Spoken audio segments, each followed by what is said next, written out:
Hello friends, welcome to the defence target by Sangam sir. आज का हमारा टॉपिक है कुछ वर्गों के संबंध में विशेष उपबंध। अगर आप किसी भी गवर्नमेंट एग्जाम की तैयारी कर रहे हैं तो ये टॉपिक आपके लिए मोस्ट इंपोर्टेंट होने वाला है, इसलिए इस वीडियो को अंत तक देखिए। लेट्स स्टार्ट अवर टॉपिक, कुछ वर्गों के संबंध में विशेष उपबंध।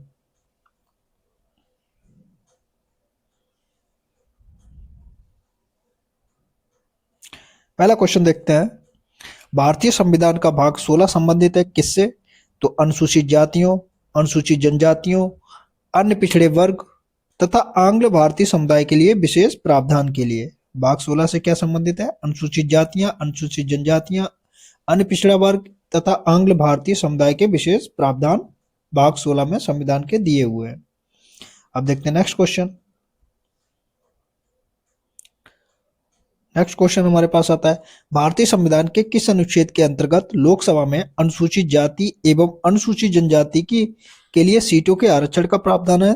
तो अनुच्छेद 330 में अनुसूचित जाति और अनुसूचित जनजाति के लिए लोकसभा में सीटों का आरक्षण का प्रावधान दिया गया है। अगला क्वेश्चन है, वर्तमान में अनुसूचित जाति के लिए लोकसभा में कितनी सीटें आरक्षित हैं? तो आप बताएंगे 84 सीटें लोकसभा में अनुसूचित जाति के लिए आरक्षित हैं। नेक्स्ट है, वर्तमान में एसटी अनुसूचित जनजाति के लिए लोकसभा में कितनी सीटें आरक्षित हैं? तो आप बताएंगे 47 सीटें अनुसूचित जनजाति के लिए लोकसभा में आरक्षित हैं। नेक्स्ट है, किस संशोधन के तहत लोकसभा में विधानसभाओं में अनुसूचित जनजाति के आरक्षण को 10 वर्ष के लिए बढ़ा दिया गया था? तो 104वां संविधान संशोधन 2019 में लोकसभा एवं विधानसभाओं में अनुसूचित जनजाति के आरक्षण को 10 वर्ष के लिए बढ़ा दिया गया है। अगला देखते हैं क्वेश्चन। अगला क्वेश्चन हमारे पास आता है, संविधान के किस अनुच्छेद के तहत विधानसभाओं में अनुसूचित जाति अनुसूचित जनजातियों के लिए स्थानों के आरक्षण का प्रावधान किया गया है? तो अनुच्छेद 332 में विधानसभाओं में अनुसूचित जाति और अनुसूचित जनजातियों के लिए स्थानों के आरक्षण की बात कही गई है।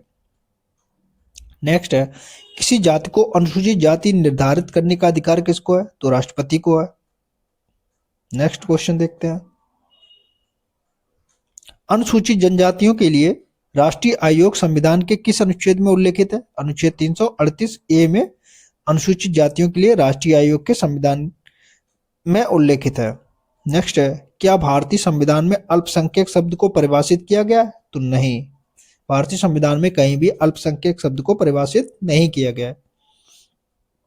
अगला क्वेश्चन है, किस राज्य में अनुसूचित जनजातियों की संख्या सर्वाधिक है? तो आप बताएंगे मध्य प्रदेश में अनुसूचित जनजातियों की संख्या सर्वाधिक है। अब हम देखते हैं नेक्स्ट क्वेश्चन। हमारे पास नेक्स्ट क्वेश्चन आता है,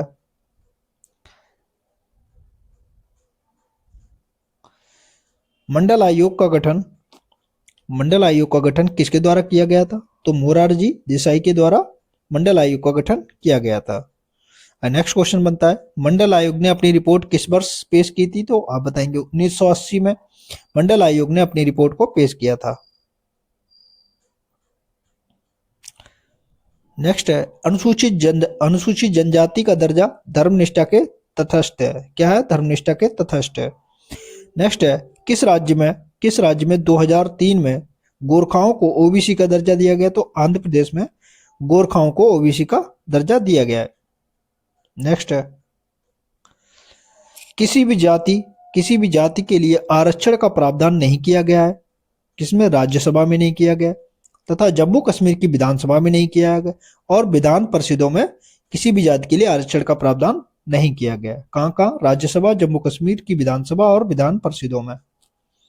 अगला क्वेश्चन बनता है यहां से, अनुसूचित जातियों और अनुसूचित जनजातियों के लिए राष्ट्रीय आयोग के गठन का प्रावधान किस अनुच्छेद के अंतर्गत किया गया? तो आप बताएंगे अनुच्छेद 338 और अनुच्छेद 338 का में अनुसूचित जातियों और अनुसूचित जनजातियों के लिए राष्ट्रीय आयोग के गठन का प्रावधान किया गया है।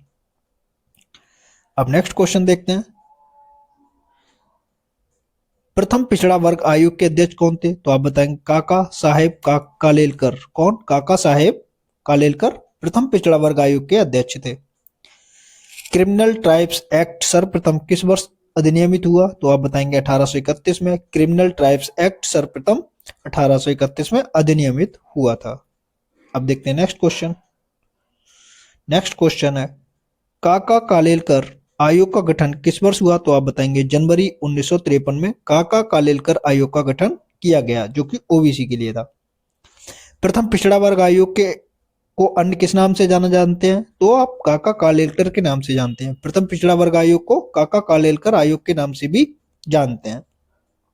नेक्स्ट है, द्वितीय पिछड़ा वर्ग आयोग के अध्यक्ष कौन थे? तो आप बताएंगे विदेश्वरी प्रसाद मंडल। कौन? विदेश्वरी प्रसाद मंडल द्वितीय पिछड़ा वर्ग आयोग के अध्यक्ष थे। अगला क्वेश्चन हमारे पास बनता है, मंडल आयोग का गठन कब हुआ? तो आप बताएंगे 1979 में हुआ था। 1979 में मंडल आयोग का गठन हुआ था। अब देखते हैं नेक्स्ट क्वेश्चन।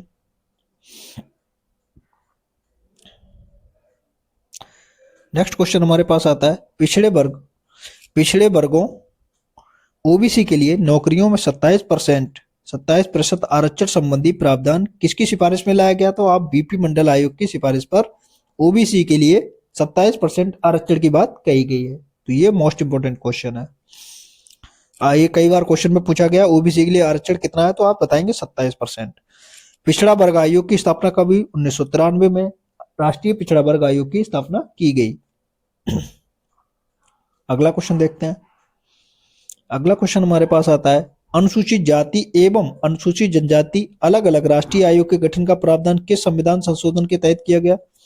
तो नवासीवा संविधान संशोधन 2003 में अनुसूचित जाति और अनुसूचित जनजातियों के लिए अलग अलग आयोग का गठन का प्रावधान किया गया है।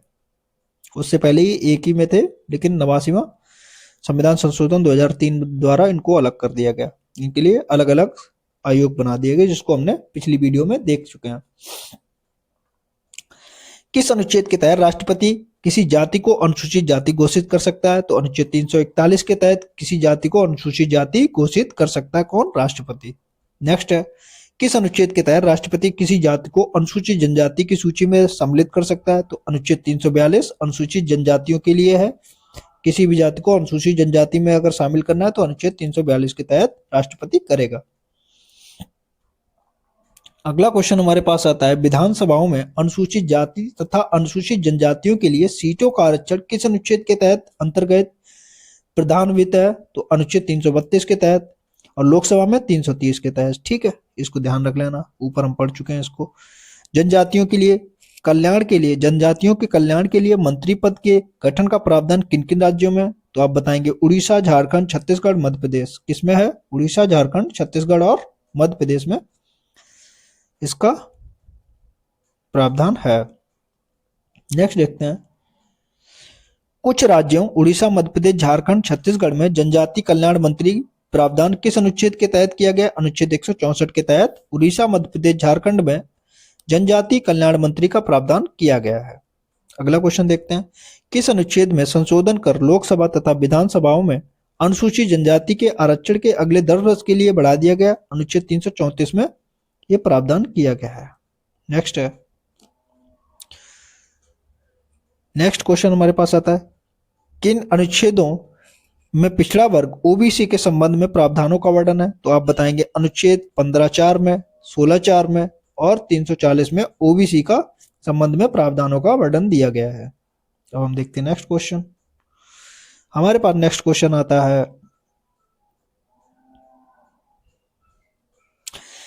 एंग्लो इंडियंस के बारे में, आंग्ल भारतीयों के बारे में क्या क्या बात कही गई है? तो ब्रिटिश शासनकाल में अंग्रेज पिता और भारतीय माता से उत्पन्न संतानें एंग्लो इंडियन कहलाए।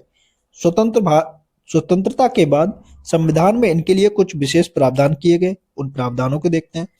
पहला दिया गया अनुच्छेद 331 के द्वारा लोकसभा में तथा अनुच्छेद 333 के तहत राज्यों की विधानसभा में क्रमशः राष्ट्रपति एवं राज्यपाल द्वारा मनोनीत, लोकसभा में 2 तथा विधानसभा में 1 सदस्य मनोनीत किया जाता था।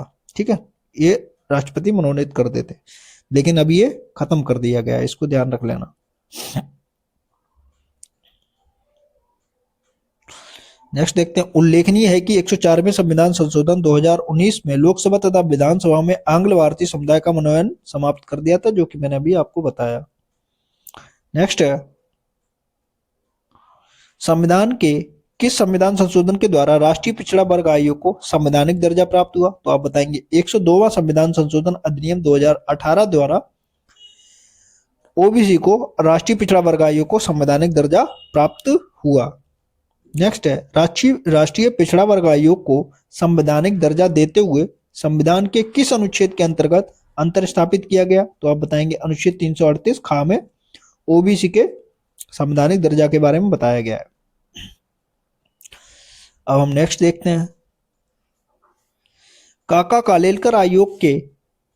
कालेलकर आयोग में पिछड़े वर्गों को आरक्षण प्रदान करने के लिए किन मानदंडों को निर्धारित किया गया था? तो सामाजिक तथा शैक्षिक मानदंडों को निर्धारित किया गया था। अगला क्वेश्चन हमारे पास आता है, राष्ट्रीय पिछड़ा वर्ग आयोग में कौन कौन से सदस्य सम्मिलित होते हैं? तो आप बताएंगे एक अध्यक्ष, एक उपाध्यक्ष और 3 अन्य सदस्य इसमें शामिल होते हैं। एक अध्यक्ष, एक उपाध्यक्ष और 3 अन्य सदस्य। नेक्स्ट देखते हैं, संघ की कार्यपालिका अनुसूचित जनजाति के कल्याण से संबंधित राज्यों को निर्देश किस अनुच्छेद के तहत दे सकती है? तो आप बताएंगे अनुच्छेद 339 2 के क्लॉज 2 के तहत उनको निर्देश दे सकती है। अगला क्वेश्चन हमारे पास आता है, अनुसूचित जाति एवं जनजाति आयोग का अध्यक्ष किससे समकक्ष होता है? तो कैबिनेट मंत्री के समकक्ष होता है। अनुसूचित जाति एवं जनजाति आयोग का अध्यक्ष किसके समकक्ष होता है? तो आप बताएं कैबिनेट मंत्री के समान होता है। तो यहाँ पर हमने ये चैप्टर क्लियर कर लिया है। Thank you for watching. Please like share and subscribe अगर आपको समझ में आया हो। मिलते हैं अगली वीडियो में।